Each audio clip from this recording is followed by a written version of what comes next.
صبغۃ اللہ من احسن من اللہ صبغۃ ونحن اللہ عابدون۔ بھائی نے 3 مختلف سوالات اٹھائے ہیں، میں ان سوالات کو نہیں دہرا رہا، لیکن میں اپنا جواب جو ہے وہ ریکارڈ کروانا چاہ رہا ہوں۔ گزارش یہ ہے کہ اللہ تعالیٰ کی جو ہے اس کے حوالے سے ایک حدیث قدسی ملتی ہے جس پر بہت سارے لوگ سوالات اٹھا رہے ہیں، لیکن ہم پھر بھی اس کو استعمال کر رہے ہیں کہ اللہ تعالیٰ نے کہا کہ میں ایک چھپا ہوا خزانہ تھا، میں نے چاہا کہ میں پہچانا جاؤں تو میں نے اس کائنات کو خلق کیا۔ اچھا، اب جب اس نے اس کائنات کو خلق کر لیا تو وہ قہار بھی تھا، جبار بھی ہے، وہ قہار بھی ہے، جبار بھی ہے،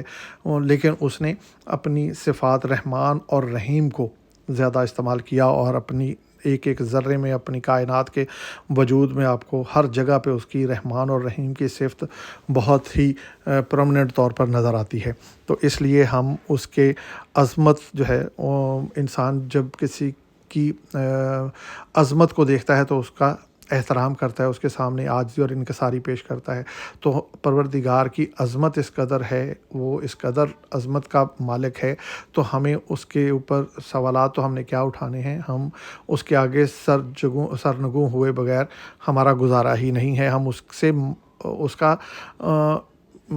دل سے اس کو یہ احترام دے رہے ہیں، نہ کہ کسی خوف کی وجہ سے، اس کی عظمت کے سامنے ہم اپنا سر جھکا رہے ہیں۔ اچھا، دوسری بات یہ ہے کہ اللہ تعالیٰ نے اپنی ایک امانت کو جو ہے وہ سامنے رکھا جس کو انسان نے اٹھایا ہے۔ ہم اللہ تعالیٰ پر غائبانہ جو ہے وہ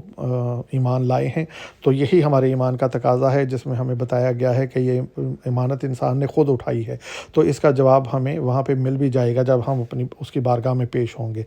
تو اس کے علاوہ بات یہ ہے کہ پروردگار انصاف کا جو ہے وہ اظہار کس طرح کر رہا ہے۔ سورہ یاسین کی آیت نمبر 65 اگر آپ پڑھیں تو اس میں اللہ تعالیٰ فرماتا ہے کہ میں قیامت کے روز ان کے منہوں پر مہر لگا دوں گا اور ان کے ہاتھ، ان کے پاؤں، یا کہہ لیں کہ انسان کے جسم کے اعضاء اس کے ہر جرم کی گواہی دیں گے، اس کے عمل کی گواہی دیں گے، اچھے اور برے عمل کی، جس کی اس کو جزا اور سزا ملے گی۔ تو اس لیے انسان خود ہی اس کے جو ہے انصاف کا وہ واضح طور پر اقرار کرے گا کہ ہاں اللہ تعالیٰ نے انصاف کیا ہے۔ اس کے علاوہ ٹائم ٹریول جو ہے وہ ایک ایسا معجزہ ہے جو آپ کو قیامت کے روز اس کا پتہ چلے گا کہ جب انسان اپنے جرم کی کتنی سزا پاتا ہے اور کس طرح اس کو انصاف ملتا ہے کہ اس نے جتنا جرم کیا تھا اس کو اتنی ہی سزا ملے گی۔ یہ ٹائم ٹریول آپ کو بتائے گا۔